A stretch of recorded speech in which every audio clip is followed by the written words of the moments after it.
Acá está. ¿Se ve? Sí, perfecto.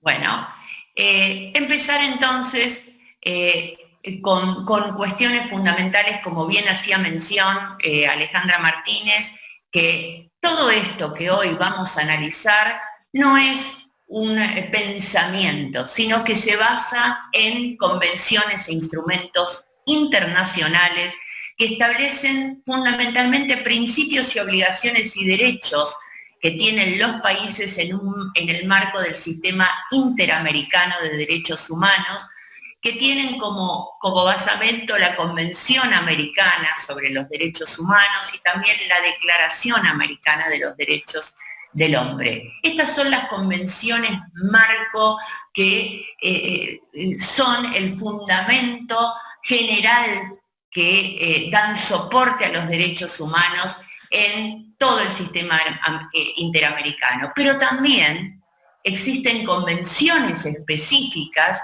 que toman el fenómeno de la violencia.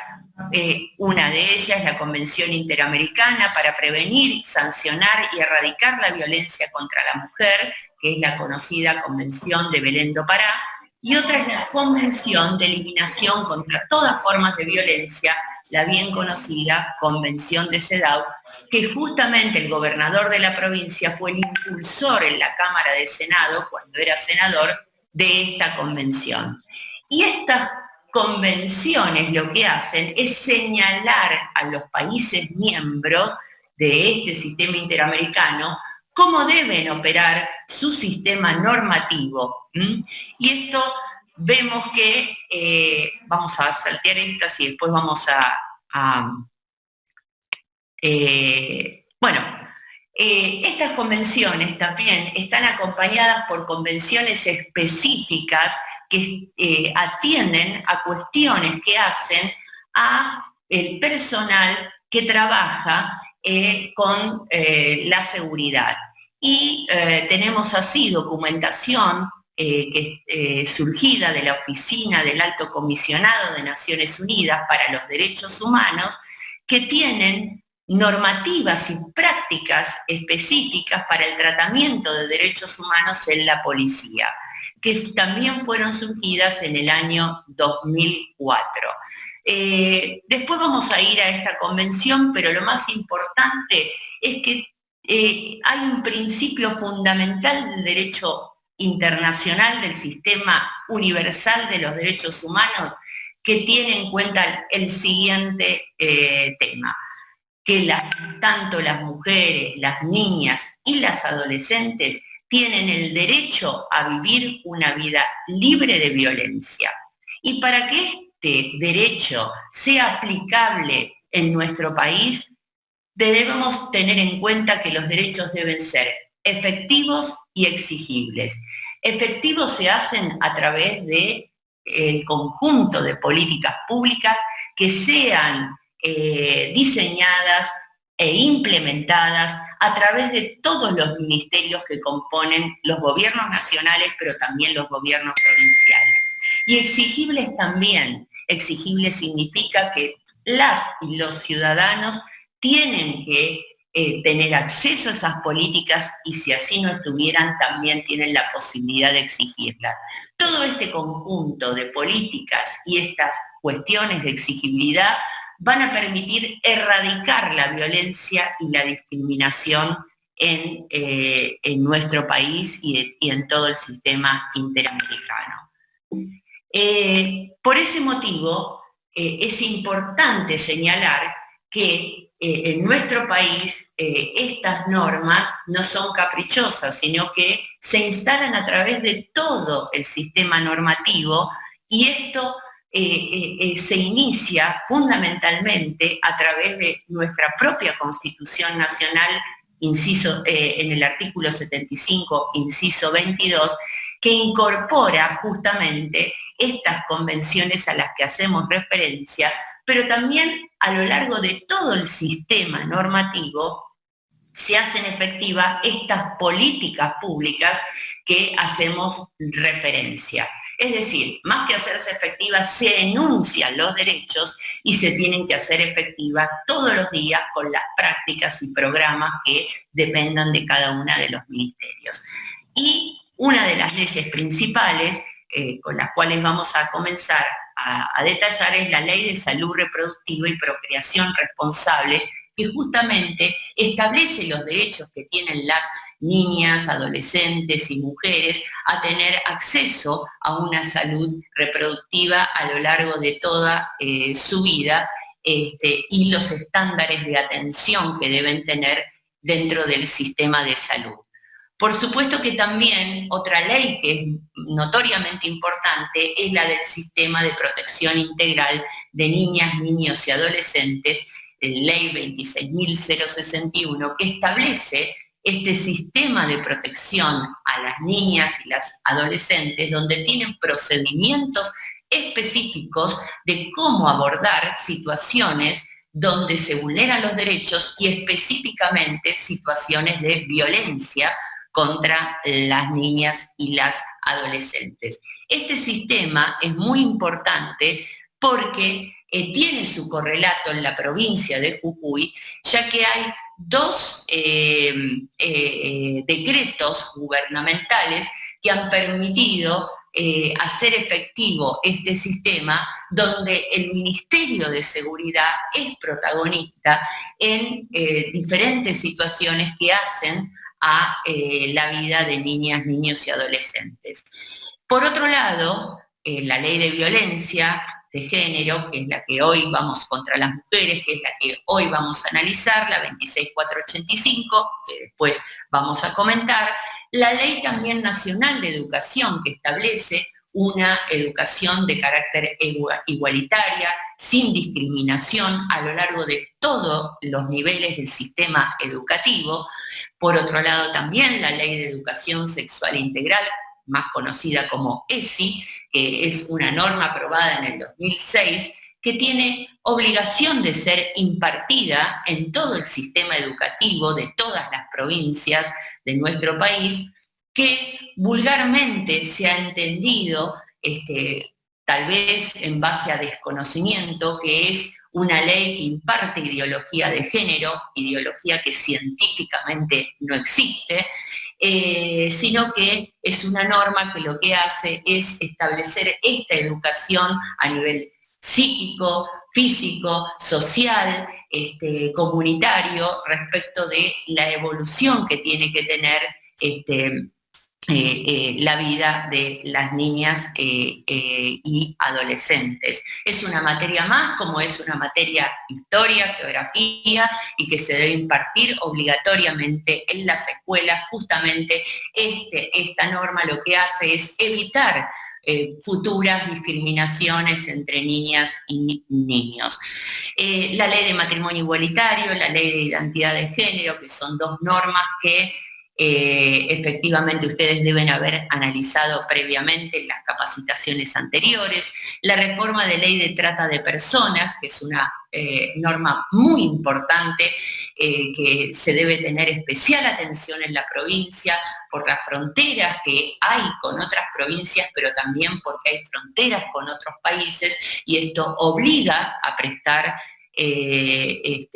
mucha atención en ella, el protocolo facultativo de la CEDAW, que ya hablamos, y desde luego el Código de Fondo, el Código Civil y Comercial, cuya reforma se realizó en el año 2013, que atiende diversas situaciones a los derechos de las personas y en especial también de mujeres, niñas y adolescentes. En ese sentido, me parece importante comenzar, antes de abordar la ley que hoy vamos a analizar, y esto también es importante aclararlo desde un principio, es que hoy nosotros sabemos que el fenómeno de la violencia es un fenómeno de carácter no solamente individual, sino que es un fenómeno fundamentalmente social basado en un sistema, pero que hoy vamos a analizar específicamente el fenómeno de la violencia contra la mujer, la niña, la adolescente y la mujer. Es decir, Conocemos y sabemos que la violencia es un fenómeno que también se da en diferentes colectivos humanos, como pueden ser las personas mayores, como pueden ser las poblaciones originarias, etc. Hay diversas formas de violencia que se expresan en nuestra sociedad, pero hoy solamente nos limitaremos a analizar la violencia contra las mujeres. Y para eso tenemos que tener bien en claro y compartir un concepto, una definición, una conceptualización acerca de qué es para nosotros la violencia de género. Y vamos a tomar precisamente la definición que imparte la propia ley que estamos analizando, la 26485, que entiende que la violencia es toda conducta, acción u omisión que se puede ejercer en forma directa o indirecta y que además no se da solamente en el ámbito privado, sino que es en el ámbito público, es decir, en el ámbito público, en el ámbito privado, en el ámbito de las instituciones, en el ámbito de una comunidad, que está basada fundamentalmente en una relación desigual de poder entre el hombre y la mujer, que afecta fundamentalmente la dignidad, la vida, la integridad física, psicológica, sexual, económica y patrimonial que tiene la mujer. Fundamentalmente lo que hace es socavar su integridad, su desarrollo como persona. Y quedan comprendidas también, según esta definición, aquellas violencias que están perpetradas desde el propio Estado por no solamente los funcionarios, sino por cualquier agente que integre la administración pública y cualquiera sea su rol.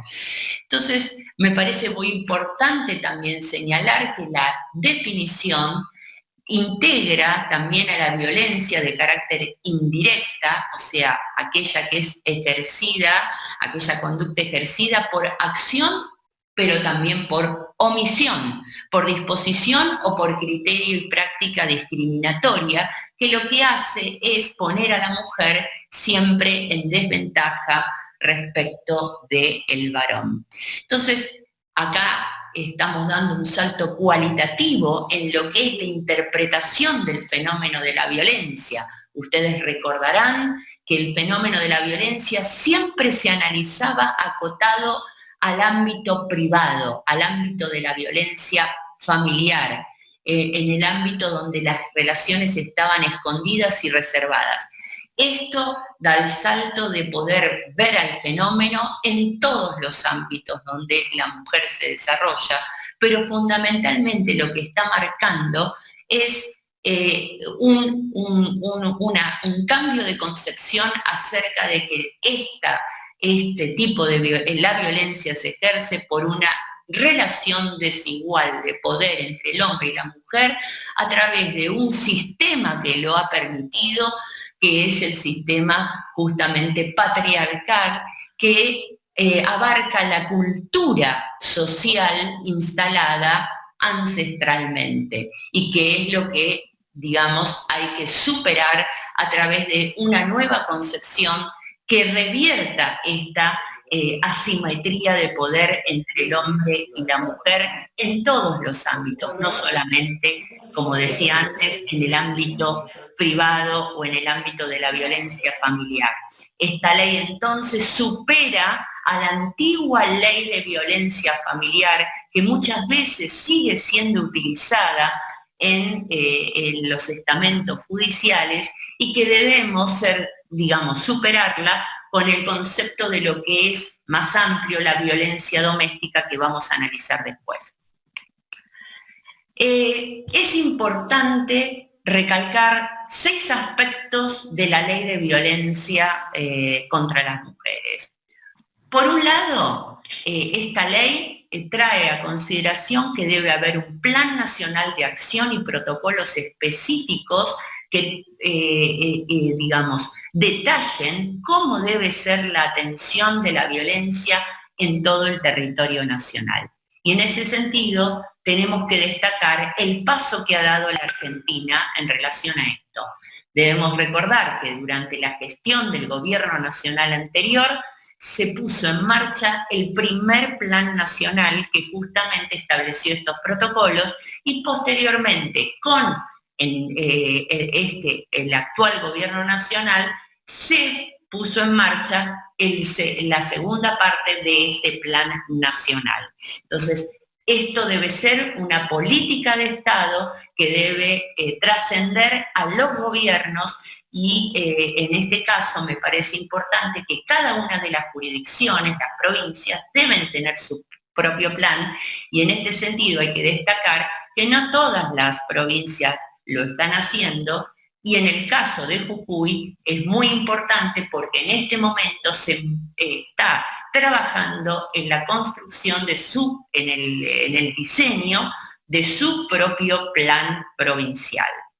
Por el otro lado, también la ley establece que debe haber un registro sistemático de datos oficiales que no estaban, digamos, eran registros que con buena voluntad lo hacía la sociedad civil. Ustedes recordarán que la Casa del Encuentro, una organización civil de alto prestigio en temas de género, era la que iba contabilizando los femicidios o algunos tipos de violencias específicas. A través de esta ley se estableció que ya es el Estado el obligado, a través de no solamente el órgano competente de mujer de más alto rango, sino también el INDEC, que deben establecer las variables e indicadores para poder tener una medición pareja en todo el país. Sin embargo, aún así, hoy todavía nos estamos guiando, es decir, nuevamente hay como una discontinuidad en el conteo de los tipos de violencia y los datos que hoy estamos manejando siguen siendo los de la Casa del Encuentro. Por otro lado, tenemos que tener en cuenta que la ley plantea que debe haber servicios adecuados a la atención de violencia de género que incluyan asistencia legal y también asistencia a las víctimas de violencia en cuestiones sociales y también psicológicas para que puedan, digamos, dar el salto de poder, ¿cómo se llama? Poder superar estas situaciones de violencia. En este sentido, es muy importante que estas unidades, como las denomina la ley de violencia, deben estar a cargo del organismo rector de políticas en cada jurisdicción. En este caso, los centros integrales de la mujer son los que dependen del Consejo de la Mujer en la actualidad y que están descentralizados en cada una de las regiones y municipios. El proceso fue muy importante que fue dando Jujuy porque no había ningún centro de atención.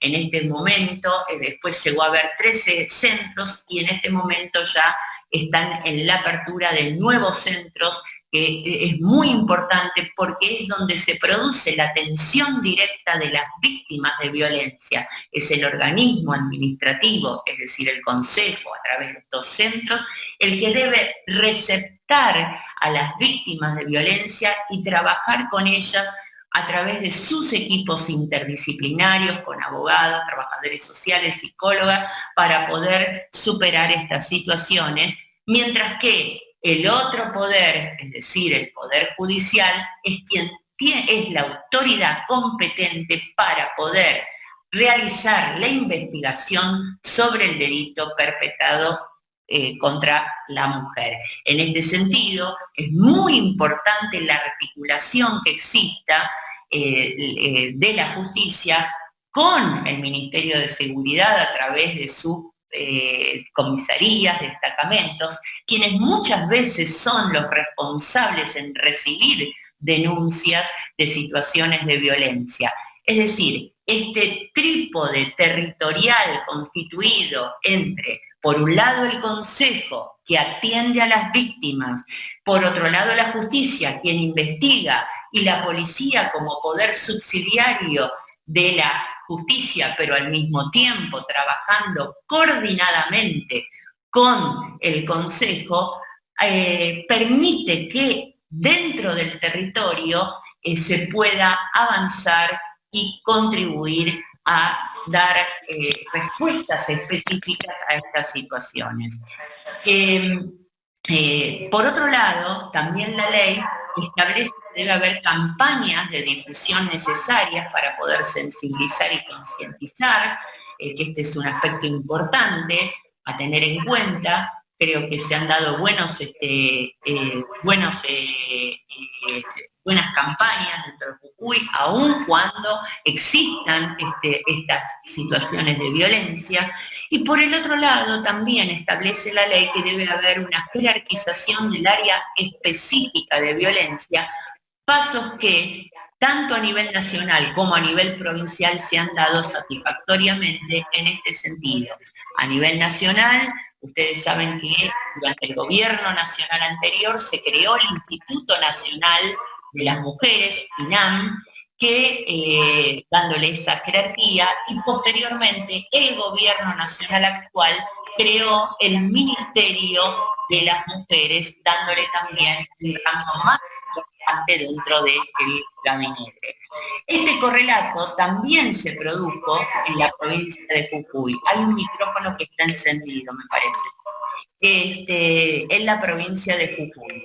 ¿Cuál es o sea, ustedes saben que había como un área incipiente, pero después, a partir del año 2015, se creó la Secretaría de Paridad y comenzó ese proceso que hacíamos mención de la descentralización de los centros, y en la actualidad, a partir del año 2019, se jerarquizó al área competente en temas mujer y género con el Consejo Provincial de la Mujer y Diversidad, o sea, se le agregó también este área que también debe trabajar en pos de la no violencia y la no discriminación a población de la diversidad sexual. Este salto cualitativo que ha dado el organismo le ha permitido no solamente ser la autoridad de aplicación de todas las cuestiones relativas a mujeres y de género, sino también obliga al resto de los ministerios a trabajar coordinadamente. ¿Por qué? Porque las políticas públicas en favor de las mujeres y de la no violencia son responsabilidad de cada uno de los ministerios quienes las llevan adelante. Es decir, desarrollo humano tiene que trabajar con mujeres en situación de pobreza, salud, mujeres que padezcan alguna afección, el Instituto de la Vivienda con mujeres que necesitan entrar a planes sociales, Ministerio de Seguridad con todo el tema de estas cuestiones que van a ser la atención de violencia en las comisarías, la atención de las denuncias, es decir, es todo la búsqueda de las personas desaparecidas, la resolución de cuestiones de femicidios, es decir, es todo un aparato gubernamental coordinado quien tiene que tener el impacto directo de las políticas en favor de las mujeres. Y por último, una cuestión que es fundamental, esta ley, decíamos, que abandona el viejo paradigma de la violencia familiar y asume una nueva concepción de violencia, pero define los tipos y las modalidades de violencia que considera, y esto es importante. Entonces, a partir de aquí, vamos a empezar a trabajar con ustedes participativamente, son muchas y muchos, pero a través del chat estamos María Orsenigo y yo para alentar la participación con ejemplos de lo que ustedes, de lo que vayamos comentando, para hacerlo más dinámico y que podamos avanzar en estos conceptos. Entonces decíamos que esta ley define tipos y modalidades. En cuanto a tipos, habla de violencia física, psicológica, sexual, económica, patrimonial, simbólica y política.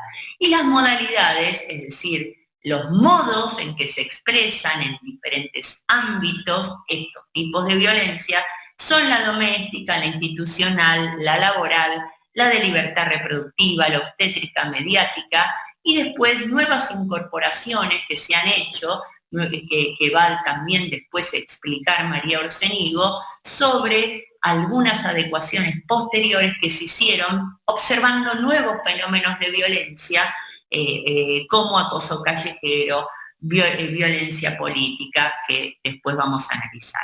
Entonces, vayamos al primer tipo, es decir, a la violencia física, que es aquella violencia que está ejercida básicamente produciendo en la mujer algún daño, dolor o riesgo incluso de producirlo. No necesariamente se termina con un acto de, digamos, de poder producir algún daño físico visible. Me refiero a que muchas veces se producen golpes donde las lesiones no son visibles y en algunos casos hay personal que no toma esto como la denuncia por no ver, digamos, un rasgo visible que haya habido digamos, en algún lugar del cuerpo. Sin embargo, sabemos que muchas veces quedan dañados órganos por este tipo de violencia ejercidos que no tienen visibilidad. Entonces, a ver si ustedes pueden contribuir a través del chat, como decíamos antes, con ejemplos específicos que puedan, ¿cómo se llama? Que puedan determinar algún ejemplo de violencia física. No sé si sale alguno. Es muy, muy común hablar de los golpes, pero también hay otras formas de violencia física que se ejercen contra las mujeres, ¿no? Pueden ser los empujones. No sé si hay algún ejemplo ya escrito. Participen, no tengan temor, el tema es poder hacerlo más interactivo y poder hacerlo más ilustrativo. Muchas veces se dan sacudones, se dan patadas, el uso también de objetos para causar algún daño físico en el cuerpo de la persona es también considerado un tipo de violencia física, ¿no? Muchas veces estas violencias de carácter físicas también están acompañadas, como veremos, de otro tipo de violencia. Estamos analizando los fenómenos como en forma de tipos, que quiere decir que no se dan aisladamente, sino que algunos tipos de violencia se van vinculando. Es probable que ante una violencia física también exista paralelamente o haya existido anteriormente algún ejercicio de violencia psicológica, ¿no? Pero bueno, vayamos al punto de violencia física. ¿Hay algún ejemplo, María, que aparezca? Que las tomen. Hola, ¿qué tal? ¿Cómo va? Yo voy a estar atendiendo acá el chat, leyendo sus propuestas. Esperamos que se animen a escribir. Bueno, acá dice Belén que las tomen del brazo ejerciendo fuerza o presión para que se calle o retire. Muy bien, muy bien. Por supuesto que hay formas. Muy bien, Belén. Hay formas más extremas, ¿no? Tenemos las del zamarreo, las del apriete o estas que bien comentaba Belén, pero también hay formas extremas como el llegar a ahorcar a una persona, el llegar también a matarla. Y ahí nos estamos refiriendo al fenómeno del femicidio, es decir, es un tipo de violencia física, es el tipo de violencia física más extrema que puede recibir una mujer en su cuerpo, cuando la mata. ¿Hay algún otro ejemplo? Encerrarla en una habitación o limitar sus movimientos. Bueno, esto vamos a ver ahora los distintos tipos de violencia, cómo se interrelacionan, ¿no? Es una barrera física encerrar a alguien en una habitación y limitar sus movimientos, pero también es un control psicológico, como vamos a ver ahora. Las disimuladas son peligrosas. Muchas veces la gente de alrededor no se da cuenta que alguien ejerce violencia sobre la mujer sometida. Absolutamente, esto también hay que tenerlo en cuenta. Muchas veces los golpes intencionalmente están dados en los lugares donde los demás no los pueden ver para seguir jugando el violento un rol de buena persona, ¿no es cierto? Porque también hay un enmascaramiento con el entorno exterior. También que la pellizque de modo de simular, así no expone una situación que puede estar contando, poner una almohada en la cara y golpear con golpes de puño, ay qué horror, pero es cierto. Violencia a través de lanzar objetos para causar daño físico, esto es muy común, revolear cosas al aire para tratar de pegarte o para violentar y generar situaciones muy violentas de convivencia. Cinturones, tarazos, perfecto. Bueno, muy buenos ejemplos, entonces pasamos a la violencia psicológica, que es la que en realidad causa un daño de carácter emocional, la disminución de la autoestima de la mujer, que la perjudica en su desarrollo personal y que también busca en todo momento degradarla o controlar también sus acciones. Incluso sus comportamientos, sus creencias políticas, religiosas, sus decisiones. Puede tratarse en múltiples conductas, vemos que puede ejercerse la violencia psicológica. A ver si ustedes pueden... Acá preguntan una cuestión que es importante. ¿Estamos hablando de conductas que un sujeto puede considerar como violentas o las conductas tipificadas en el Código Penal de la Nación? A ver, dos cuestiones. La ley 26.485 define qué es la violencia contra las mujeres, las niñas y las adolescentes. Los tipos y modalidades que nosotras estamos explicando hoy están descritas en esta ley. Y pueden ser caratuladas en una denuncia penal como violencia a partir de que están en la ley 26.485.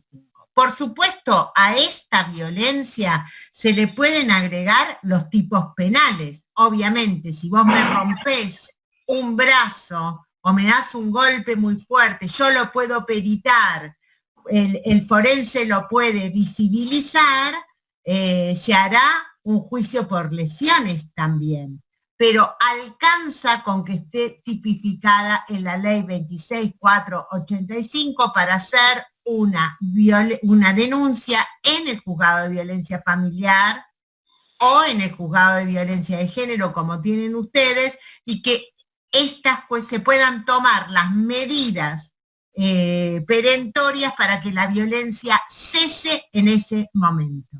Después, obviamente, veremos las tipificaciones del Código Penal y si ameritan, se hará denuncias por las tipificaciones del Código Penal.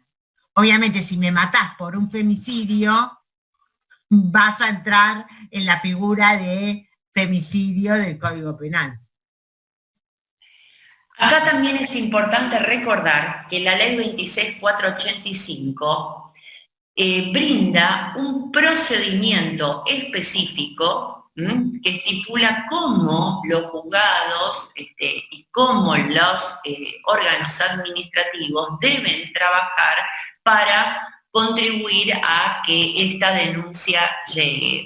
Y es un procedimiento de carácter nacional, porque es una ley de orden público. Entonces, lo más importante es que después, a través de este procedimiento, se establece cómo hacer las denuncias correspondientes y después le caberán las figuras tanto del Código Penal como del Código Civil que correspondiera. Bueno, por otro lado, entonces, me parecen buenos los ejemplos que se han dado de violencia psicológica. Podemos entonces avanzar en el otro tipo de violencia, que es la violencia de carácter sexual. Es una violencia que implica la vulneración de todas formas hacia la persona que tenga relaciones con acceso o sin acceso carnal, y que lo que hace es fundamentalmente vulnerar el derecho de la mujer a que voluntariamente pueda decidir acerca de su vida sexual o también de su vida reproductiva. ¿A través de qué forma? A través de la coerción, a través del uso de la fuerza. O sea, ven acá, puede haber como una complementación de la violencia física con la violencia sexual, ¿no? A través de amenazas, a través de coerción. Es decir, este tipo de violencia puede tener como consecuencia uso de la fuerza o no uso de la fuerza, pero sí siempre existe una intimidación, una coerción, una amenaza para vulnerar el derecho que hacíamos referencia. A ver si hay algún tipo digamos, de consideración. ¿Algún ejemplo? Siempre es muy importante, como decíamos, puede haber o no acceso carnal cuando se establece un tipo de violencia sexual de esta característica, pero siempre lo más importante a destacar es que tiene que existir en un acto sexual el consentimiento de la mujer para comenzar este acto o para continuar este acto sexual. De modo que si no existiera, si no mediara este consentimiento, se considera que hay un ejercicio de violencia de violencia sexual contra la mujer. ¿Hay algún ejemplo? No. Sí, por favor. En el caso de los abusos sexuales por ingesta de alcohol, se aprovecha decir no hay consentimiento. Cuando aluden que están casados y por esa razón deben ceder a sus necesidades sexuales. Es violación si en un matrimonio no hay consentimiento. La violencia sexual también existe en parejas o matrimonios. ¿Cómo se actúa ante estos casos? Igual que en cualquier caso, si hay violencia sexual dentro de un matrimonio, amerita hacer la denuncia correspondiente con los mecanismos que hay para realizar las denuncias, que ahora después los vamos a ver, los vamos a visibilizar cuando miremos el decreto 366, y vamos a recorrer también algunas de las cuestiones que podemos ayudar para vehiculizar las denuncias. Pero es lo mismo dentro del matrimonio, es lo mismo en una relación de muchos años, es lo mismo en el medio de la relación. Puede haber un cambio de actitud y un cambio de consentimiento. El consentimiento no se da solo al principio, tiene que vivir, tiene que establecerse en toda la relación. Es violencia sexual quitarse los métodos anticonceptivos en el medio de la relación. Esta cuestión de sacarse el preservativo, de impedirte usar tu método anticonceptivo vaginal, como el diafragma o como el preservativo femenino, todo eso hoy es considerado violencia sexual. Cualquier tipo y modalidad de violencia se denuncia de la misma manera. No se considera que una es más grave que la otra. Una puede tener más riesgo que la otra en algunos momentos, pero todas son violencias denunciables. ¿Mm? Bueno, muy bien. Y por supuesto, entonces, el acto más extremo de la violencia sexual es la violación. ¿Mm? Este es el acto más extremo. Yo creo que, a ver, María, también una cosa que es muy importante explicar el tema de qué es abuso y violencia contra los niños y qué determina el Código Civil, vos que siempre lo explicás. Sí, es importante saber y tener en cuenta que en Argentina tener relaciones con una menor de 13 años es siempre violencia sexual. No está permitido, bajo esa edad, tener relaciones sexuales con una menor de edad. Y con un menor de edad, con cualquiera de ambos sexos o con cualquier género. Eso es un delito, está penado por la ley, no hay consentimiento que valga, ni razones que justifiquen. Tampoco hay modalidades, es lo mismo que sea sexo oral, que sea manoseo, que sea violación, exactamente lo mismo. Es abuso sexual, no hay consentimiento.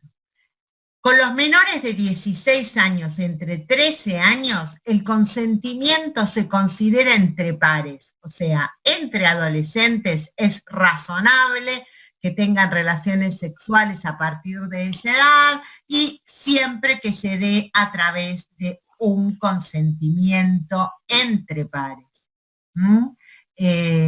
Por supuesto, si yo abuso sexualmente de una niña, adolescente, niño, adolescente, entre los 13 y los 16 años, sin consentimiento, tengo ahí una cuestión que va a agravar la situación de la denuncia. Entre adultos es importante siempre el consentimiento en todo el tiempo. Creo que esto es importantísimo, sobre todo para entender la cuestión de los embarazos de las niñas menores de 13 años, que siempre son abuso sexual. Por lo tanto, siempre pueden ser plausibles de entrar en las causales de la interrupción legal del embarazo. Esto es importantísimo. No es necesario comprobar consentimiento. Bueno, muy bien. Buenos ejemplos. Seguimos entonces en la violencia de tipo económica patrimonial, que es aquella que se dirige fundamentalmente a ocasionar el deterioro de los recursos patrimoniales o económicos de la mujer, que puede realizarse a través de diferentes medios. Por supuesto, entre otros, digamos, hacer uso indebido o apropiarse de posesiones que tenga la mujer, documentación que detente, digamos, bienes, valores, joyas, cualquier cuestión que tenga que ver con la propiedad o el patrimonio que tenga esa mujer. Incluso puede darse no solamente con la apropiación, sino que también con la limitación o el control del uso de los recursos o patrimonio que tengan las mujeres y fundamentalmente también me parece que es importante que toda violencia que se ejerce en estas situaciones tiene que ver con el tema de no solamente esconder, desaparecer, sino también limitar o controlar el uso de sus bienes personales. A ver si ustedes tienen algún tipo de ejemplo para poder brindar en el chat. Esta violencia es bastante ejercida, disimulada, no se la observaba antes como un fenómeno de violencia, esta cuestión de la dependencia económica de la mujer y del hombre, justamente estaba basada en esta concepción de que, bueno, la mujer era un apéndice o dependía siempre del desarrollo patrimonial y el rol de proveedor del hombre. La mujer hoy es también a la par proveedora, trabaja, estudia, se desarrolla independientemente de la vida económica o patrimonial del hombre. ¿Hay algún ejemplo? No, todavía no. Bueno. Piensen que esto es una cuestión compleja pero cotidiana. Es el control. El control del dominio del dinero es el control del dominio de la autonomía. Sustraen las tarjetas de la asignación, perfecto. Ese es un problema enorme, gravísimo, y que atañe tanto a la mujer como a los hijos, ¿no? Esconden los títulos de propiedad, ponen a su nombre los bienes. Exactamente, le controlan, le sacan la tarjeta, la tienen ellos, cobran el sueldo, el tema de dejar de pagar las asignaciones mensuales para los chicos, para las chicas, no pagar los colegios, que las mujeres tengan una remuneración menor al hombre, en especial en el sector privado, eso también es violencia patrimonial y laboral, que ahora la vamos a ver, ¿no? Pero, digamos, es importante, le compran la ropa que ellos eligen para que usen. Sí, perfecto, es control, ¿no? Control de autonomía. Para ejercer la violencia hay que dejar inerme a la persona que la sufre, ¿no? A la mujer, a la niña, al adolescente, hay que quitarle energías, hay que hacerle sentir el sometimiento, por supuesto. No tener ningún tipo de ingreso ni disponibilidad de tu dinero es realmente inmovilizante, ¿no? Es una de las cuestiones más inmovilizantes que hay. Hay mujeres que han sufrido violencia y que al separarse de su familia se han dado cuenta que no tienen nada, ¿no? Que se van con una cajita de zapatos de su casa. Bueno, podemos seguir. Entonces podemos seguir con un tipo de violencia que es la simbólica, que les vamos a deber la filmina, les pedimos disculpas, pero que es aquella que se establece a través de patrones estereotipados de género, con mensajes, con valores, con íconos, con signos, que lo que hacen fundamentalmente es transmitir y reproducir esta relación desigual de poder que nosotros hacíamos referencia al principio. Lo que hacen es discriminar a la mujer, socavarla en todas sus relaciones de carácter no solamente familiar, sino también en el plano social, ante los amigos, ante la comunidad donde la persona va, donde la persona se desarrolla, y que naturaliza justamente este esquema patriarcal de lo que hace de la subordinación de la mujer en la sociedad, como una persona de segunda categoría. Puede manifestarse esta violencia simbólica en diferentes ámbitos, no solamente decíamos en el privado, sino en el social, en el comunitario, pero también es muy común verlo en medios de comunicación, ¿no? En publicidades, en mensajes, en chistes que se hacen en las coplas que se cantan, en reglamentos, en leyes incluso que antes había y que hay que ir adecuando a esta no nueva, es una concepción que ya hace mucho tiempo se viene avanzando. ¿Tienen algún ejemplo de violencia simbólica, por ejemplo, en los medios de comunicación, en algo que ustedes quieran ejemplificar?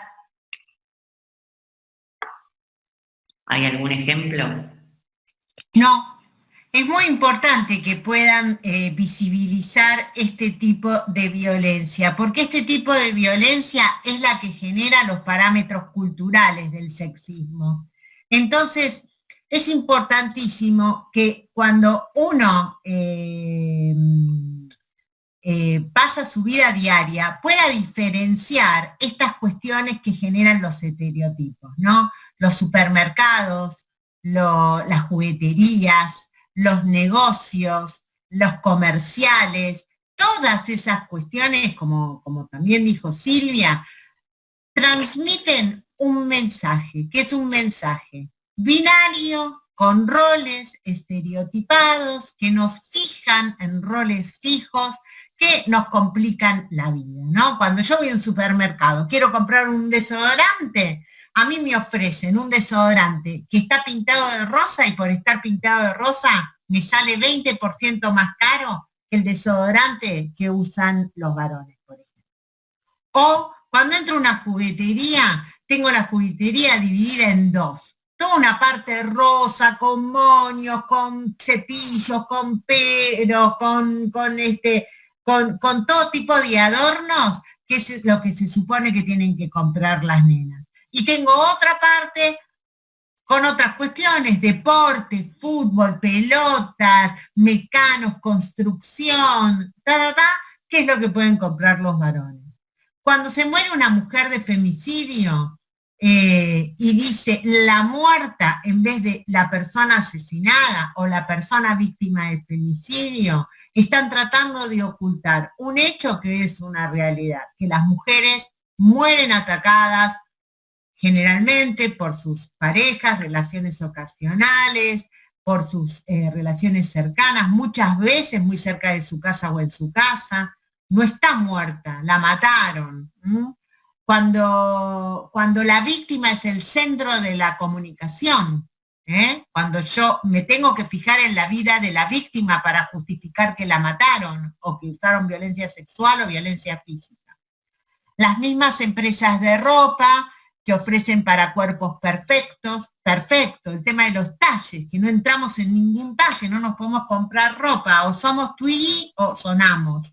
Un aviso publicitario que pone a la mujer como única responsable del cuidado de la casa, de los hijos, de la limpieza, y sobre todo cuando la muestra como un mero objeto de deseo. Exactamente, esos son roles estereotipados. Cuando nos quieren poner de adorno y no de protagonistas, ahí hay violencia simbólica. Si yo entro a una carrera de autos y veo que las mujeres, en vez de conducir autos, están llevando el paraguas para que el piloto no se tueste, bueno, ahí hay violencia simbólica.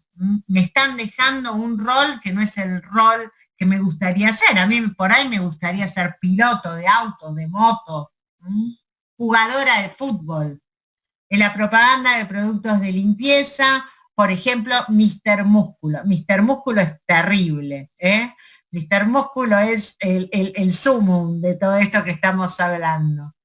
Pero ahora sacó una publicidad distinta que está contrarrestando. Ahora se ayornó.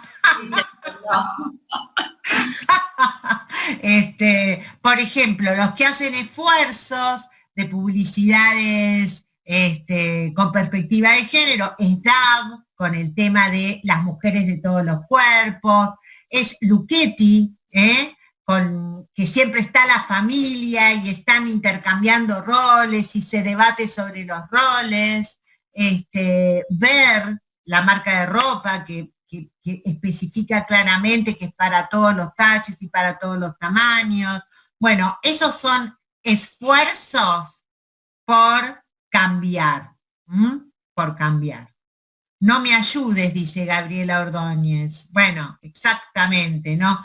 Necesitamos ayuda porque la casa no es un problema solo de las mujeres, es un problema de todos, ¿no? Si aprendiéramos que para vivir, para organizarnos, para comer, para vestirnos, para lavar nuestra ropa, cada uno de nosotros somos responsables de ese cuidado. No tenemos por qué adjudicárselo a nosotras o a nuestras hijas.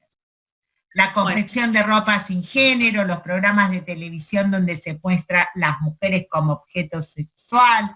Digan qué programa, así nos ponemos a tono con todas las capacitaciones que hemos dado, ¿no? El programa de Tinelli con la corte de la pollerita, Showmatch, exactamente. Bueno, bárbaro, perfecto. Podemos pasar entonces a las modalidades. Muy bien, muy buenos ejemplos. Entonces comenzamos con las modalidades, que son aquellos diferentes modalidades que se manifiestan en los diferentes ámbitos donde se desarrolla la mujer. Entonces, el primer ámbito, que se los debemos, son dos filminas que se las debemos, pero las vamos a explicar. El primer ámbito es el ámbito institucional, que es aquella ejercida por el personal de cualquier organismo público, ¿no? Fuerzas de seguridad, sindicatos, partidos políticos, organizaciones no gubernamentales, organizaciones deportivas, también organizaciones empresariales, que lo que hacen es obstaculizar el acceso a alguna política, algún derecho que tenga la mujer. Cuando hablamos de organismos públicos, estamos hablando de que se pueden dar en el ámbito privado como en el estatal. No hacemos referencia solamente al ámbito estatal. Por eso estamos mencionando a todo este conjunto de instituciones que pueden obstaculizar el acceso al ejercicio de cualquier derecho que tenga una mujer. Así que a ver si tienen algún ejemplo digamos, de violencia institucional. Creo que es muy importante que cuando, por ejemplo, hablamos del sector estatal, también estamos haciendo referencia no a los funcionarios de alto rango, sino a cualquier agente de la administración. Cualquier persona que pueda, por ejemplo, cuando se acerca una mujer, brindarle una atención no adecuada, un maltrato, por el solo hecho de ser mujer, y mandarla, bueno, anda a tu casa y después que venga tu marido, que yo le voy a explicar cómo se llena el formulario. Esa es una especie de violencia, es un tipo de violencia, digamos, institucional, ejercida dentro del Estado. O también que no se le dé el acceso a una política pública determinada cuando la mujer, en razón de califica para tener acceso a esa política absolutamente. Pero hablamos de otros ámbitos también, que se da mucho en todos lados, es decir, los empresariales, los deportivos. Es muy común observar. Sí, que se me corrió el chat, ya llego. Porque esto del chat a veces... En la policía es de terror ver cómo los jefes eligen a las oficiales recién recibidas para tenerlas de secretarias y después buscan algún provecho, dice acá. Por el hecho de ser mujer debe ser la portera y limpiar los baños, y por ser el hombre debería ser el ceneno. Perfecto, eso es un ejemplo espectacular, ¿no? De cómo aún en la base más baja de la pirámide de ingresos y de formalidad laboral hay roles, lo que nosotras le decimos el piso pegajoso. Esos trabajos que no tienen carrera, no tienen posibilidad de crecimiento, que son siempre femeninos, ¿no? Que es el tema de la limpieza y el cuidado. Ser sereno es diferente a limpiar los baños, absolutamente. Acá algunas cuestiones a veces se entremezclan la violencia institucional con la violencia en el ámbito laboral, que ya lo vamos a ver a continuación. Es decir, hay dos tipos de violencia que se pueden estar ejerciendo paralelamente. Y es, como decíamos antes, la violencia laboral, que es la desarrollada precisamente en el ámbito de trabajo. Está dificultando el acceso, ¿no? El ascenso, la permanencia de una persona en un trabajo que se desempeña bien y la estabilidad también en el puesto de trabajo.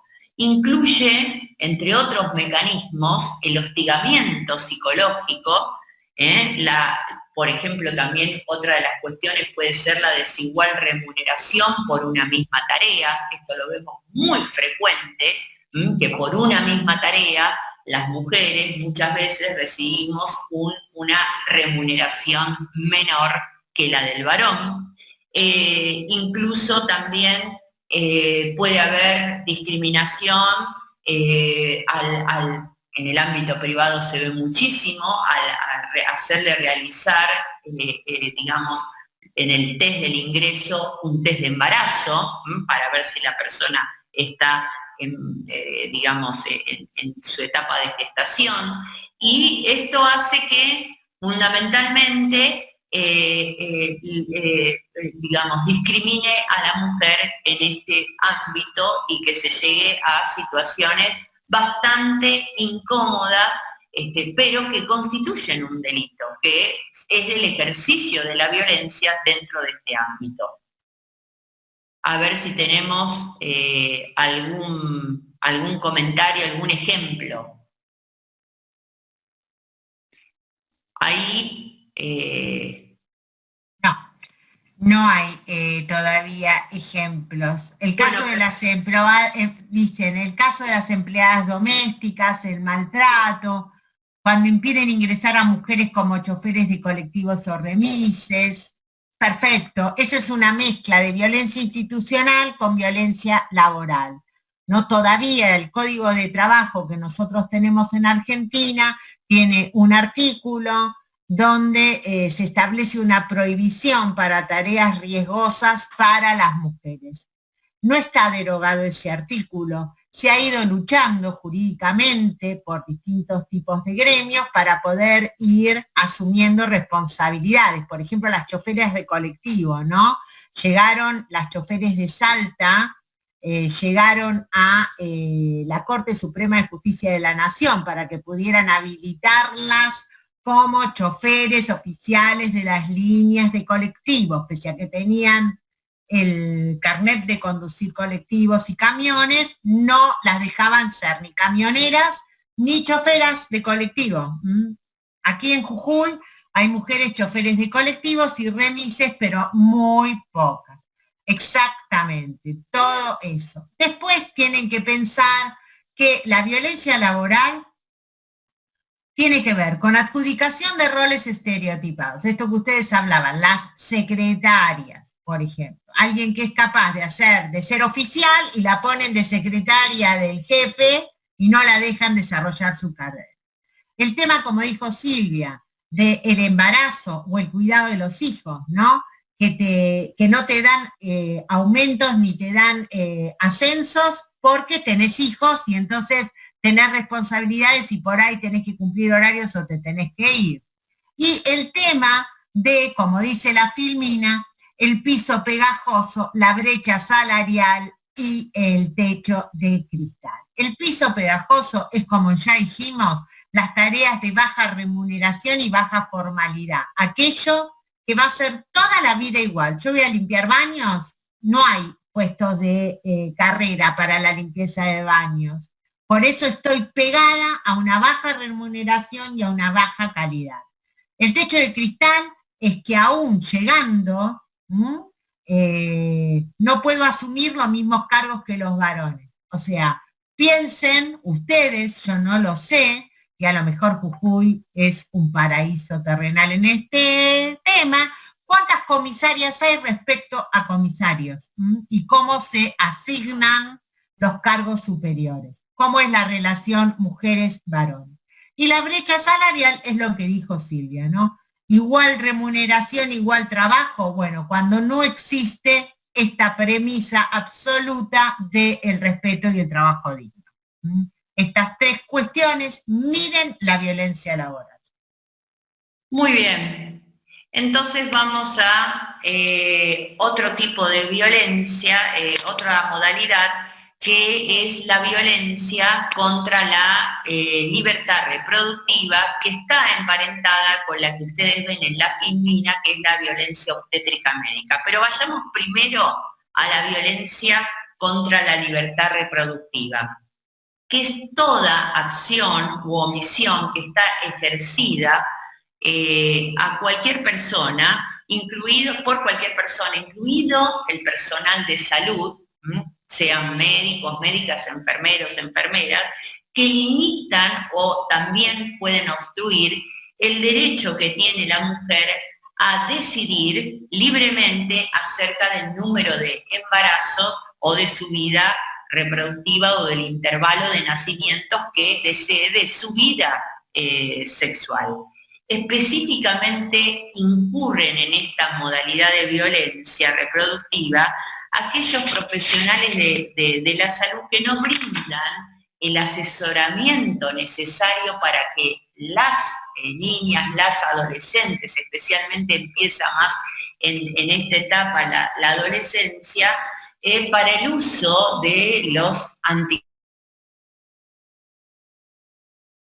su fecundidad, como así también todos aquellos que niegan la realización de prácticas que están absolutamente legitimadas por los códigos correspondientes. Nos referimos, como ustedes bien saben, a la interrupción legal del embarazo, que claramente por el Código Penal del siglo pasado, de 1929, es la que establece que cuando una mujer es violada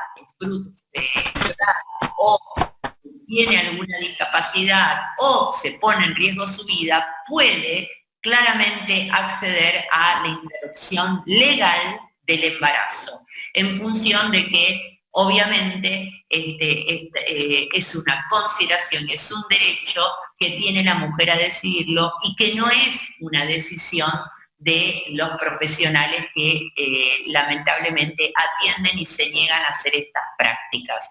Esto es una práctica que además de estar regulada por el Código Penal de la Nación, como decía antes, desde el siglo pasado, también está regulada, fue ratificada a través de la acordada, ¿cómo se llama?, de la interpretación que hizo la Corte Suprema de la Nación en el conocido fallo FAL, que establece que justamente la posibilidad de hacer esta interrupción legal del embarazo bajo las causales que bien estábamos detallando. Pero además, dentro de la Administración Pública Nacional, a través del Ministerio de Salud, a lo largo de todos estos últimos años, hubieron diferentes protocolos que establecen cómo específicamente el personal de salud tiene que realizar estas interrupciones legales del embarazo, siendo la última de diciembre del año 2019, y ese protocolo fue adherido por numerosas provincias, prácticamente todas. Jujuy es una de ellas. De modo que ninguna persona que sea personal de salud, cualquiera sea su rol dentro del centro de salud que esté, y además los grupos religiosos que muchas veces interceden, como hemos visto, ante violaciones de nenas o de adolescentes o mujeres en las puertas manifestándose en contra de estas interrupciones, pueden darse lugar a sus interpretaciones, porque la ley claramente, a través de todo este andamiaje que estábamos describiendo, le da el derecho a la mujer a realizar bajo estas causales. Y está ligado, como decíamos, a esta filmina, que es otra modalidad, que es la violencia obstétrica médica, que es también aquella que está ejercida por cualquier personal de salud que limita la libertad de elección de la mujer a el tipo de parto que quiera la mujer tener. Por supuesto que consideramos la apreciación médica competente en establecer de que si se pone en riesgo la salud de la mujer respecto de un parto natural y que tiene que ir, por ejemplo, una cesárea, entonces obviamente es una acción médica, un protocolo médico del cual se debe avanzar.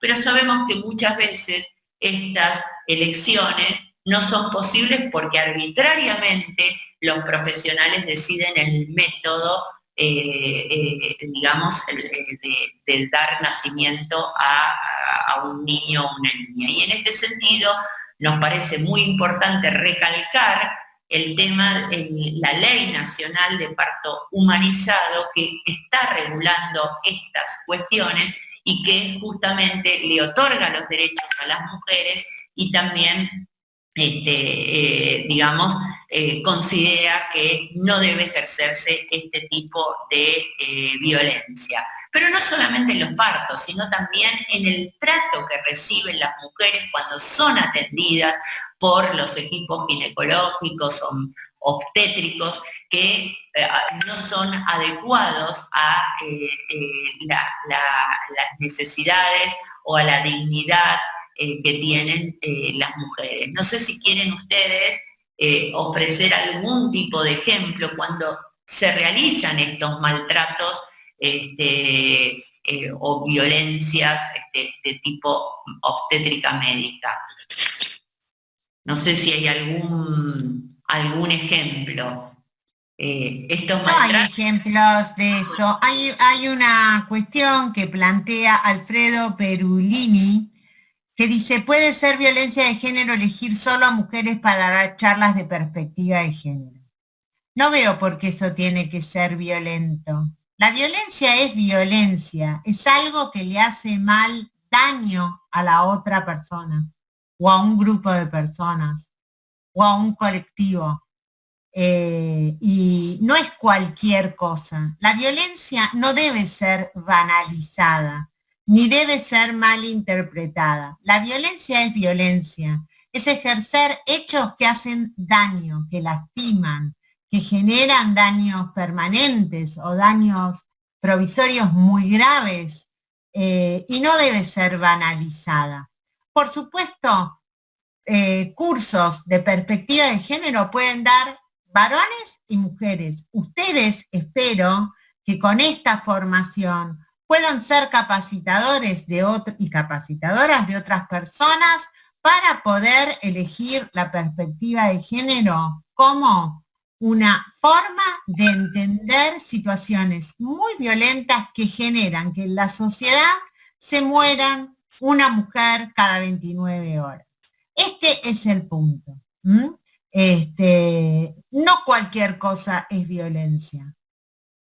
Y por supuesto que yo esté sentada acá y Silvia esté sentada acá y nuestras compañeras y nuestros compañeros, porque también estuvo Nicolás, sentados acá dando una clase de perspectiva de género, no puede ser violento para nadie, y menos por la calidad del material con que la damos. Sigo, lo aclaro, no voy a seguir insistiendo en esto, ni voy a contestar más preguntas respecto a esto, pero me parece importante señalarlo, porque si no, cualquier cosa sería violencia y esto no es así, si no tampoco entendemos.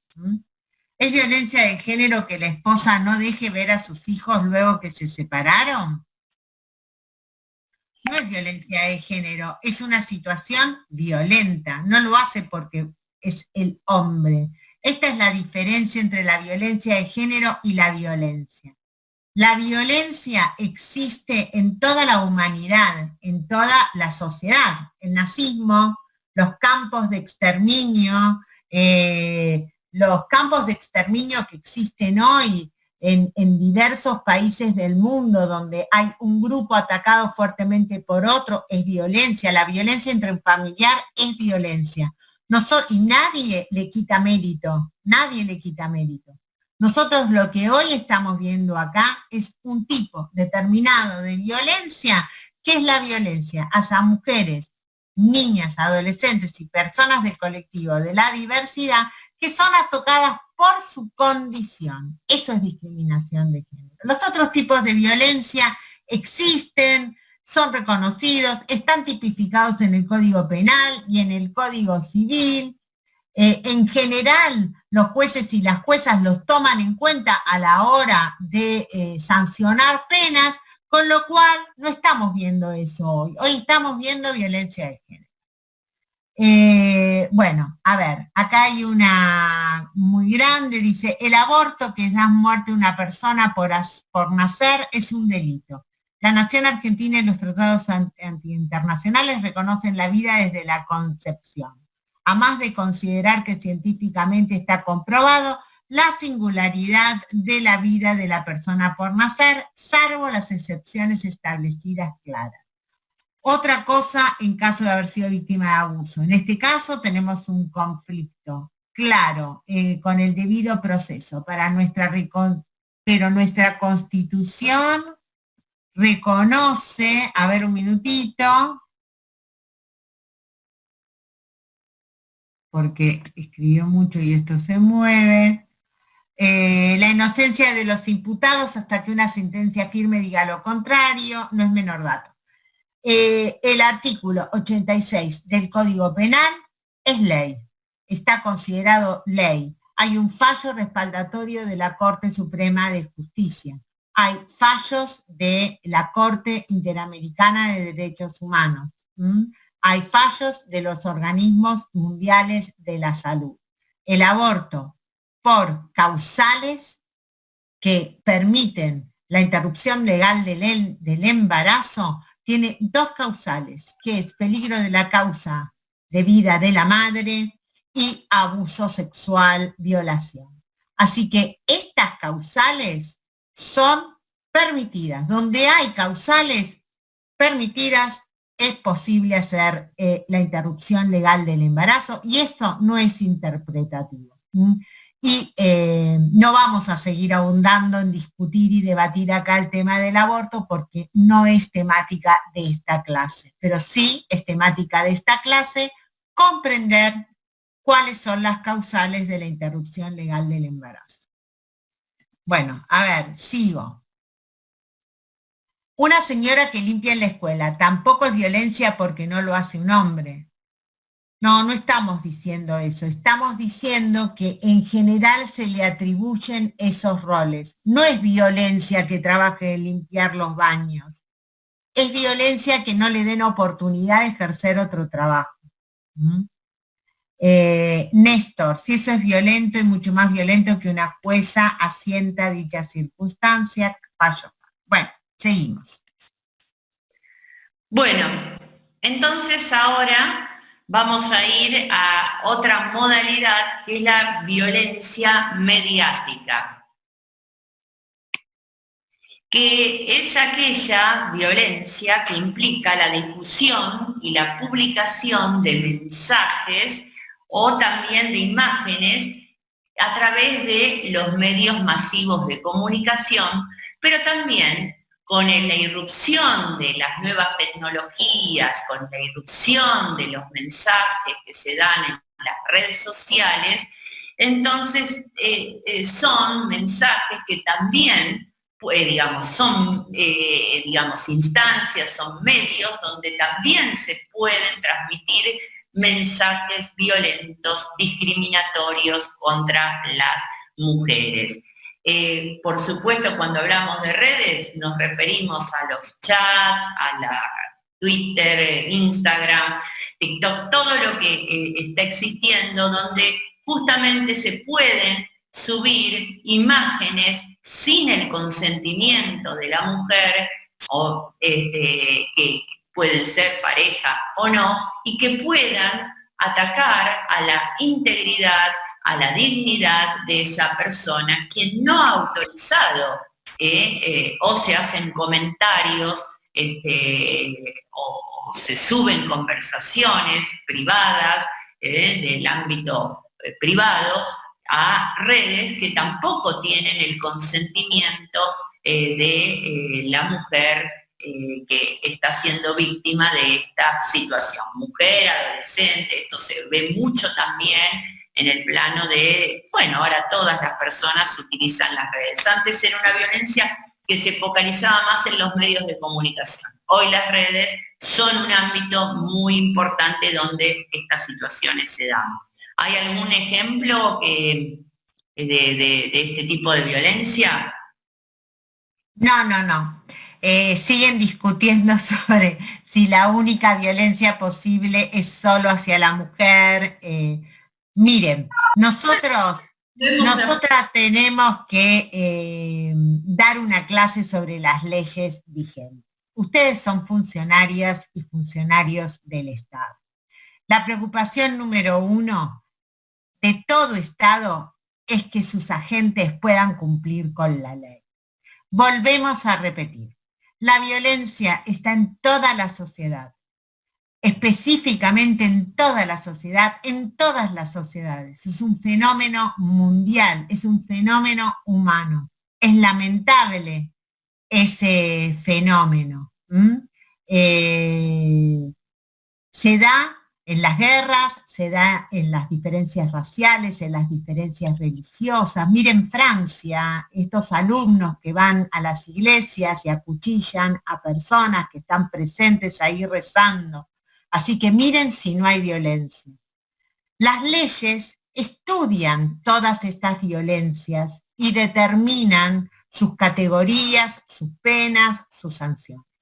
Nosotros estamos viendo una de esas violencias, que es la violencia de género. Una de esas violencias que es la violencia de género. Lo volvemos a repetir. No es que no haya otra violencia. Estamos viendo esta. Hay una ley, 26485, hay un montón de leyes que hoy están incorporadas al Código Penal y al Código Civil y Comercial que tienen que ver con el ejercicio de esta violencia. Estamos viendo esta violencia porque ocasiona una mujer muerta cada 29 horas y muchísimas mujeres con denuncias de violencia en sus casas. Lo que queremos hacer es disminuir esta violencia. Por supuesto, el Estado provincial, las universidades, la policía tendrá que hacer capacitaciones varias para luchar con los otros tipos de violencia. Nosotros estamos viendo esta, no es que no existan otras. Lo aclaramos ya en la tercera vez. Y por el otro lado hay leyes, y esas leyes hay que cumplirlas. Y para eso estamos nosotros acá, para que puedan comprender y llevar adelante con satisfacción el cumplimiento de estas leyes.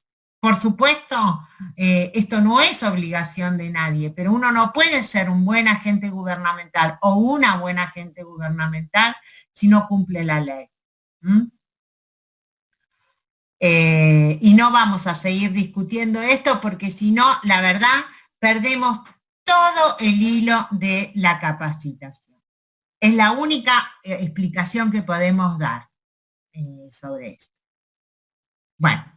Bueno, entonces vamos a seguir. Sabemos que son temas movilizantes, pero no son imposibles. Son temas que van superando las sociedades y creo que fue superando esta sociedad estos avances y creo que tenemos que seguir en ese camino. Bueno, ahora seguimos entonces en el último tipo de violencia, que es la violencia doméstica. Acá vamos a poner un cuadrito donde están casi todas las violencias, pero la violencia doméstica es aquella que es ejercida tanto, por el exmarido o marido, por la pareja, expareja, novio, novia o exnovio, algún integrante del grupo familiar. No necesariamente tiene que ser el grupo familiar conviviente, puede ser algún allegado, algún primo, algún tío, algún abuelo, donde lo que se hace es justamente violentar a la mujer, a la adolescente, a la niña y dañarla básicamente su dignidad. Por eso el concepto, volvemos a recalcar el concepto de violencia, cómo ha evolucionado, que antes se veía en el ámbito familiar y en un ámbito privado y prácticamente se desconocía el ejercicio que se realizaba sobre la niña, adolescente o mujer de violencia, y hoy ese ámbito doméstico, las paredes del hogar, terminan dándose en diferentes espacios, no necesariamente dentro de esas 4 paredes. Silvia, hay alguien que tiene el micrófono abierto. Puede ser que lo cierren los micrófonos porque si no rebota la clase y no podemos escuchar. Gracias. Bueno, entonces esto, decíamos, supera este concepto de violencia tradicional y entramos a jugar con este concepto de violencia doméstica que es extramuros, en todos estos lugares y por todas estas personas, no solamente por el grupo conviviente dentro del lugar. Bueno, entonces, dadas estas tipos y modalidades, es muy importante que podamos ver cómo se generan estas situaciones de violencia y te dejo, María, para que puedas avanzar en esta explicación.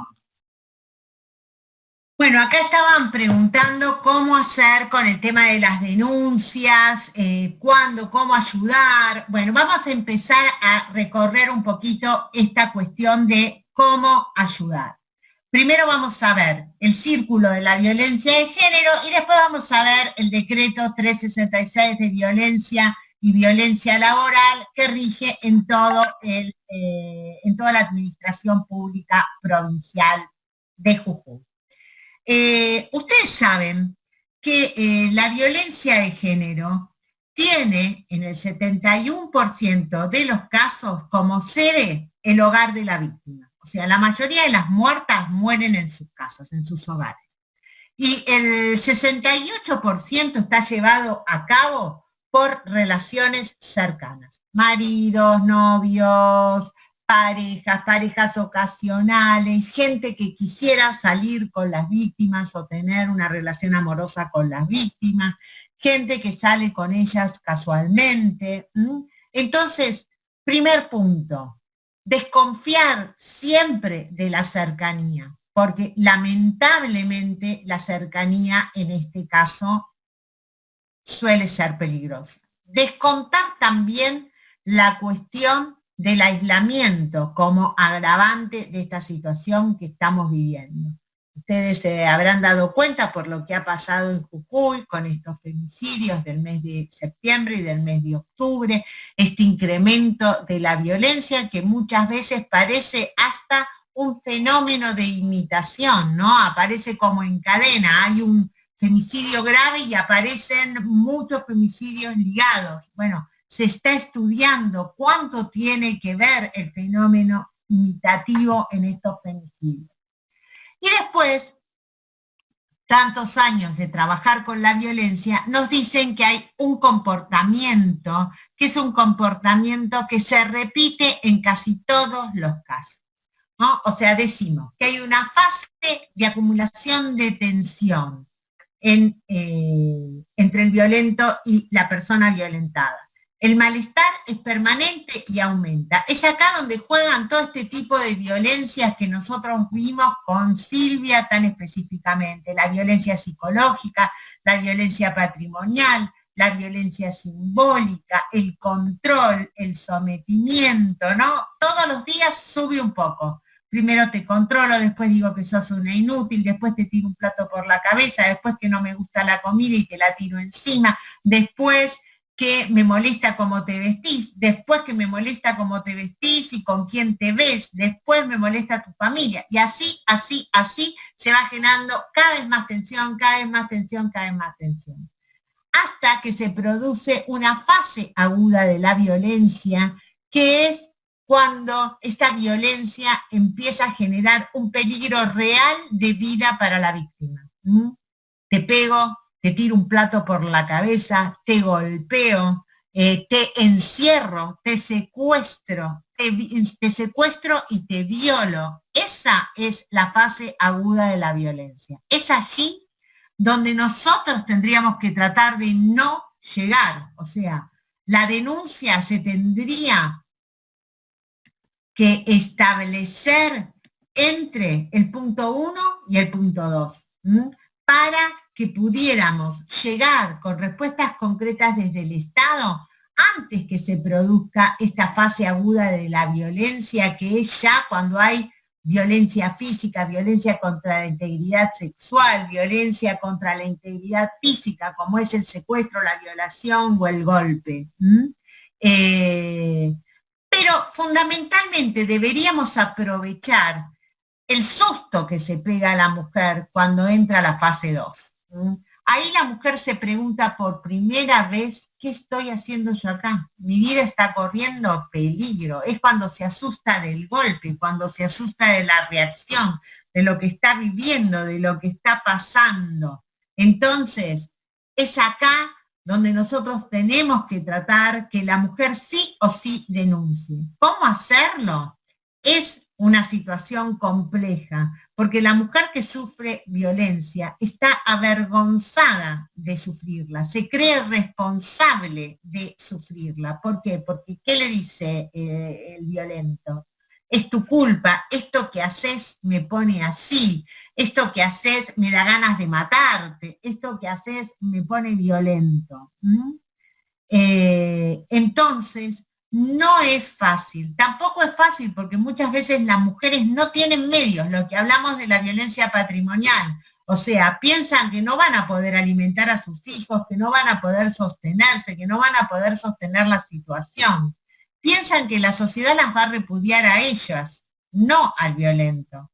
Y tienen muchas veces razón, entonces, acercarlas a los equipos especializados es la mejor respuesta, porque la mujer cuando hace la denuncia y ha sido fortalecida previamente con un equipo técnico como los del Consejo Provincial de la Mujer, los centros de atención integral, las comisarías de la mujer, los juzgados y las fiscalías especializadas, va a estar en mejores condiciones de sostener esta denuncia. ¿Por qué hablamos de sostener la denuncia? Porque hay una fase 3, que es la fase que le llamamos de la luna de miel, donde el violento pide perdón. Y esto está absolutamente naturalizado por la sociedad. Que tu familia te diga, bueno, aguantar los matrimonios, hay que aguantar las parejas, para poder llegar a ser exitosas, tienen que aguantarse, y ahí la mujer perdona y el círculo vuelve a empezar. Y vuelve a empezar cada vez girando más rápido y con cada vez situaciones de violencia más agudas.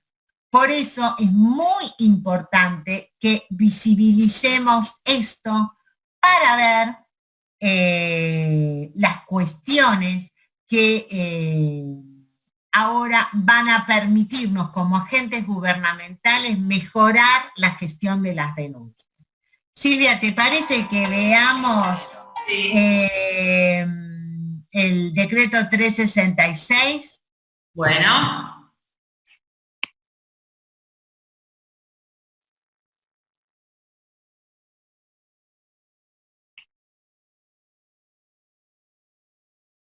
El gobernador, esperen un minuto, bueno, el gobierno provincial largó el decreto 366, que es el decreto de violencia laboral en el ámbito provincial, pero que está tan bien diseñado que tiene además otro apartado, que es denuncia de violencia de género en general por los agentes de la administración pública. O sea, que uno puede tanto denunciar que ha sufrido violencia de género en el ámbito nacional, provincial, como que ha sufrido violencia de género en distintos ámbitos, por ejemplo, su domicilio, o que su hermana, o que alguien de su familia, o que su hija está sufriendo violencia de género. Este decreto 366 genera un procedimiento para denunciar la violencia de género. Este procedimiento es muy sencillo.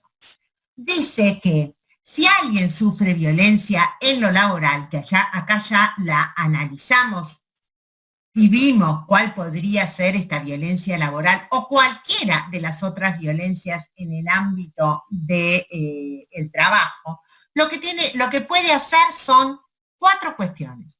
La primera es conversar con su superior jerárquico si no es quien está generando la situación violenta.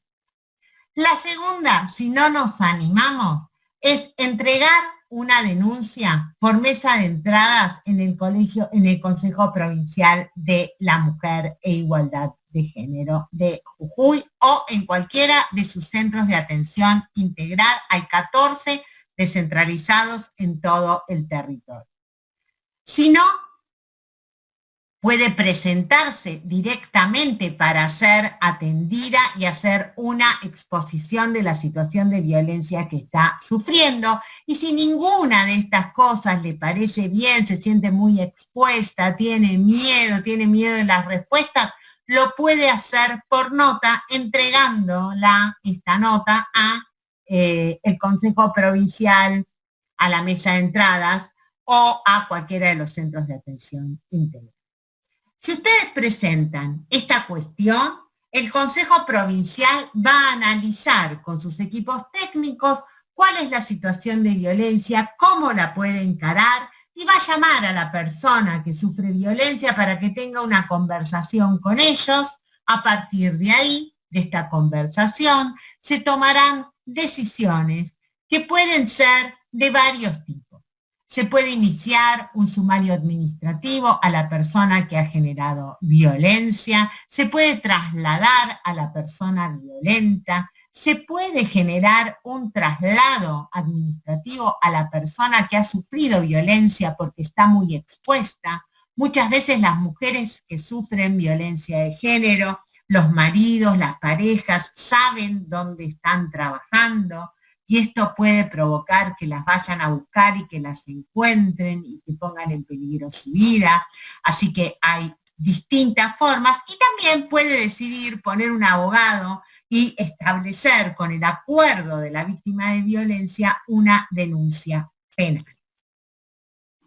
Si el trabajador o la trabajadora conoce a alguien, algún familiar, alguna amiga, alguna persona cercana que está sufriendo violencia de género en los otros ámbitos, en su casa, en un club, en una institución X, en la calle, y quiere denunciarlo, también puede hacerlo a través de este protocolo de la misma manera, por nota al Consejo Provincial, presentándose en el Consejo Provincial, acompañando a la víctima a que se anime a ir al Consejo Provincial, comunicándose con el equipo técnico del Consejo Provincial para que el equipo técnico del Consejo Provincial les ayude a fortalecer a la víctima de violencia. Esta es una herramienta fundamental. Les recomiendo fundamentalmente a todos leer el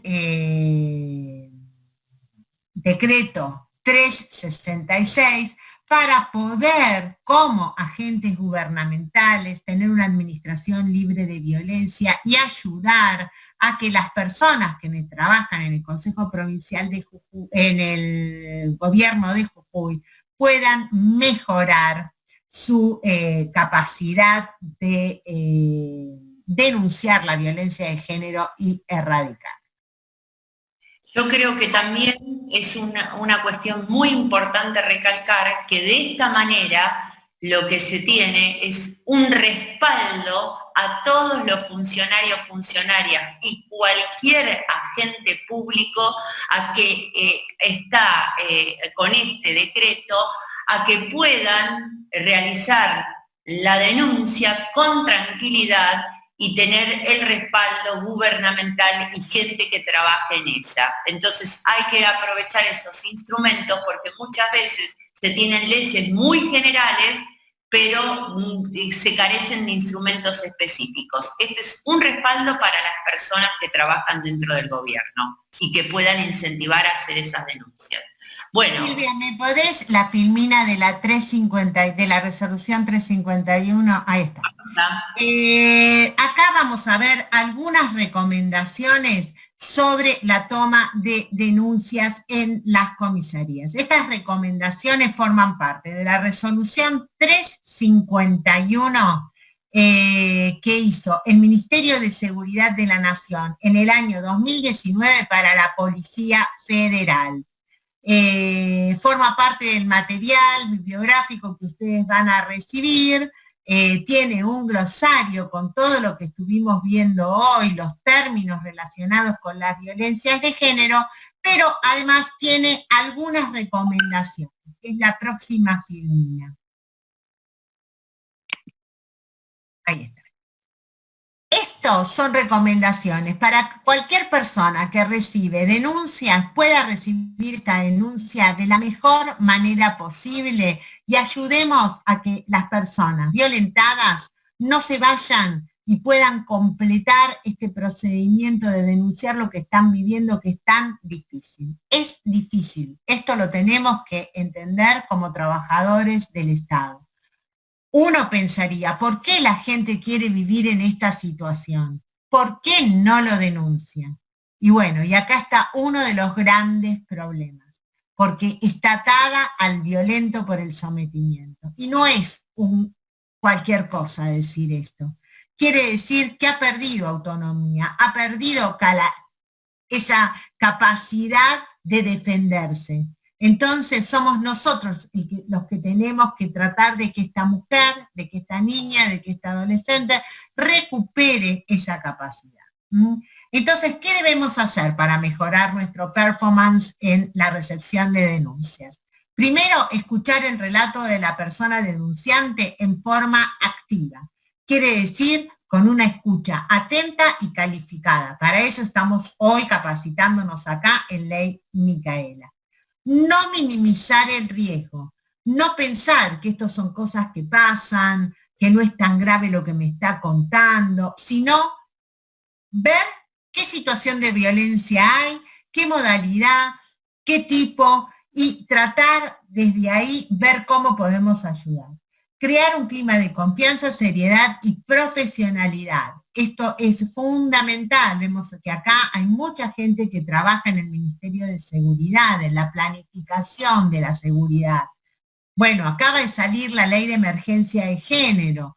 Hay que tener espacios confidenciales, independientes, donde se puedan recibir esta denuncia sin estar en el medio de la comisaría, mezclando este tema con otros.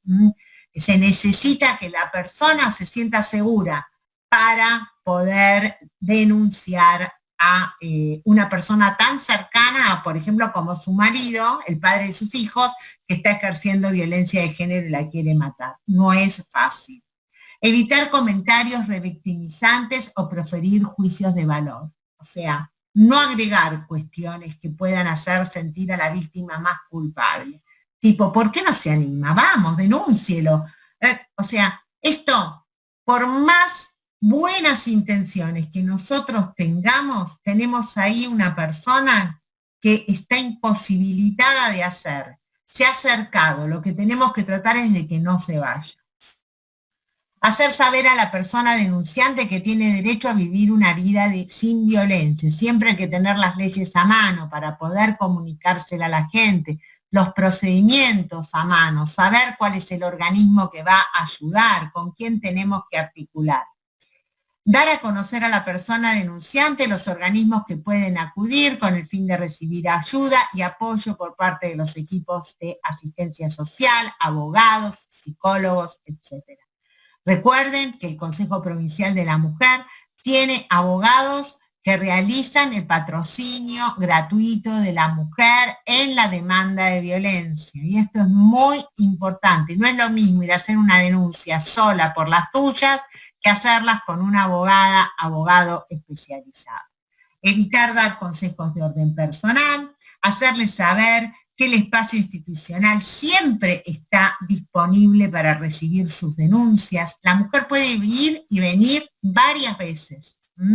Hay que tener la carpeta cerca, esperando que ya esté preparada para denunciar. Pero por el otro lado hay que poner una alerta en vigilar que esta mujer no cobre más riesgos. Transmitir la importancia de denunciar cada hecho de violencia y de dar comienzo a un proceso de recuperación integral a partir del establecimiento de una red de contención integrada por un entorno, tanto afectivo como institucional por parte del Estado. Respetar el tiempo que la persona requiera para tomar la decisión de denunciar y el tiempo que le demande expresarse al momento de formular la denuncia. La intervención policial debe estar guiada por la hipótesis de que la falta de una adecuada actuación policial ante la denuncia puede generar condiciones propicias para una eventual escalada de violencia o una falta de acceso a la denuncia. Entonces es muy importante que la policía, que los organismos de seguridad estén bien preparados y en articulación con los organismos especializados que luchan contra la violencia de género. Bueno, dicho esto, vamos a pasar a la última parte de la capacitación. Vamos a tratar de no cansarlos, simplemente para que conozcan las nuevas leyes de violencia que se sancionaron en los últimos años. Reconocimos que había actores que no estaban incluidos en la ley de violencia y eran víctimas colaterales de femicidios y violencias, y esos son los niños, niñas y adolescentes. Les voy a contar que la ley Brisa es una ley que viene a generar un subsidio reparatorio igual a una pensión mínima que se le da a las familias que van a maternas que van a criar a los niños y niñas víctimas colaterales de femicidio que han quedado sin madre y con su padre preso. Esto surge de muchísimos casos donde los chicos y chicas que quedaban huérfanas de femicidio debían ser derivados a sus familias maternas, y las familias maternas no tenían dinero, recursos para volver a criar, ¿no? Ustedes piensen, muchas veces los abuelos, las abuelas terminaron ya esa etapa de su vida, están cobrando jubilaciones, cobran jubilaciones no demasiado gruesas, entonces volver a criar chicos genera muchísimas necesidades. Y además estos niños están muy lastimados psicológicamente. Piensen en el dolor de haber visto asesinar a su mamá, por ejemplo, ¿no? Esto pasa muchísimas veces, e incluso muchísimas veces es a propósito matar a la mujer delante de sus hijos, es reproducir la violencia también en ellos. Así que se ha sancionado esta ley, está vigente en la provincia de Jujuy. Si esto pasa, hay que asesorar a las familias de que puedan gestionarlos en los organismos provinciales correspondientes. También se sancionó otra ley, que es la quita de la responsabilidad parental a femicidas y abusadores sexuales de sus hijos.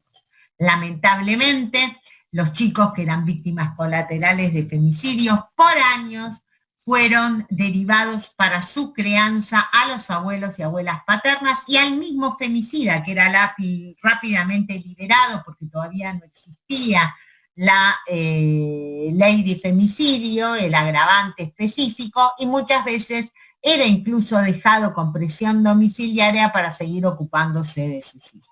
Esto generaba situaciones dramáticas de violencia entre niños y niñas, todo está documentado, los datos de estas familias y las situaciones de crisis de estos chicos también. Entonces se impidió esta revinculación y no tienen la patria potestad de los chicos, los femicidas y los abusadores sexuales de sus hijos, que también eran favorecidos con la misma situación. Las mujeres los denunciaban, los hombres denunciaban a las mujeres, ellos se quedaban con los hijos y las mujeres se quedaban con la denuncia en la mano. Así que a partir de ahí, del caso de Roxana Pagano, Roxana fue una chica que vivía en el norte de la provincia de Buenos Aires, en Escobar. Su marido era un comerciante muy próspero de esa zona, se confabuló con su madre para matar a Roxana. La mataron en la puerta de su casa de 2 tiros delante de sus hijos.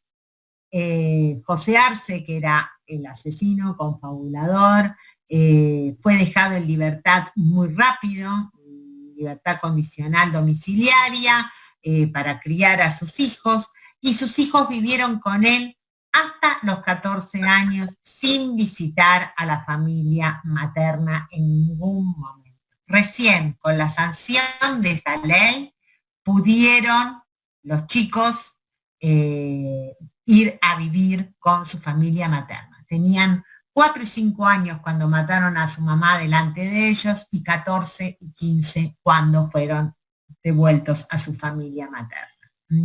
En una situación muy, muy conflictiva que necesitó mucho refuerzo.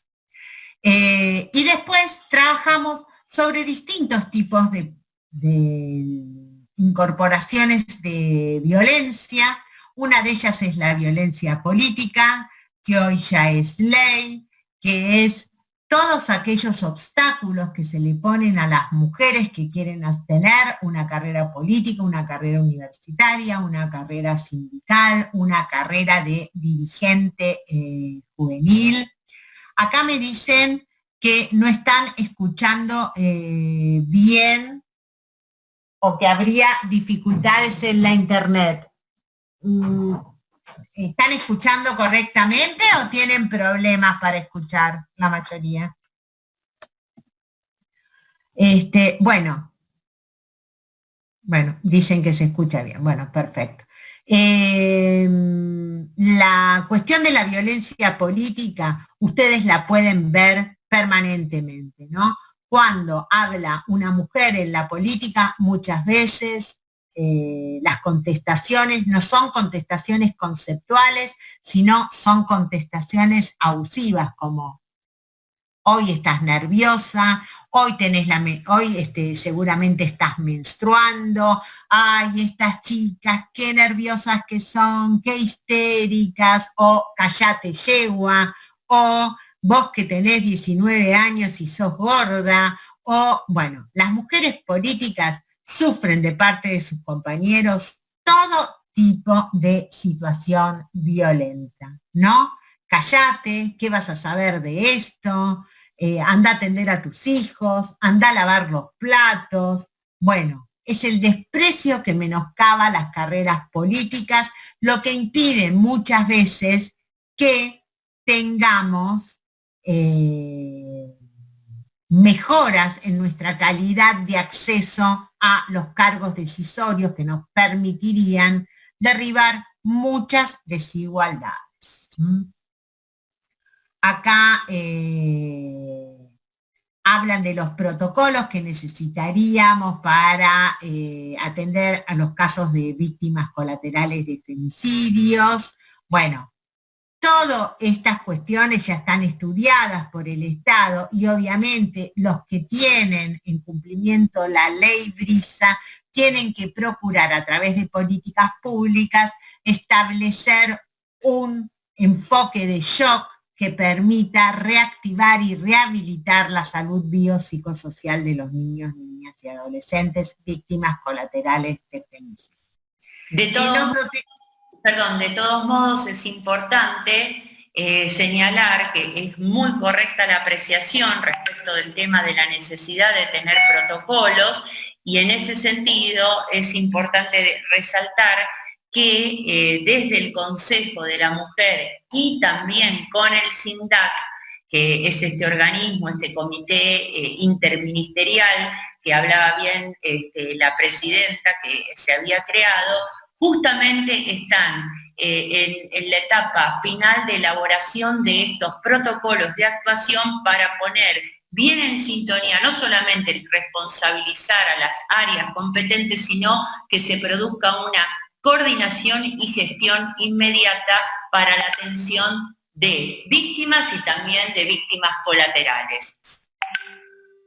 Bueno, gente, esta capacitación tiene que terminar 12:30, así que les voy a decir que la otra ley que incorporamos es el acoso callejero, es el tema de los manoseos, los toqueteos en vía pública, en colectivos, en medios de transporte y comunicación, mostrar los órganos genitales, seguimientos indebidos, todo el acoso que las mujeres sufren en la vía pública, en la calle, y que de acuerdo a los estudios realizados sufren las niñas desde los 9 años de edad hasta muy entradas en la adultez. Después, las leyes de la igualdad. Ustedes saben que hemos votado la paridad en todos los cargos legislativos nacionales. Así que es importantísimo este avance para poder tener mujeres en las situaciones de decisión en los órganos legislativos. Ojalá Jujuy pronto tenga paridad provincial. También hemos generado mejoras en el cupo de participación de las mujeres en cooperativas, en mutuales, la participación de músicas en eventos musicales.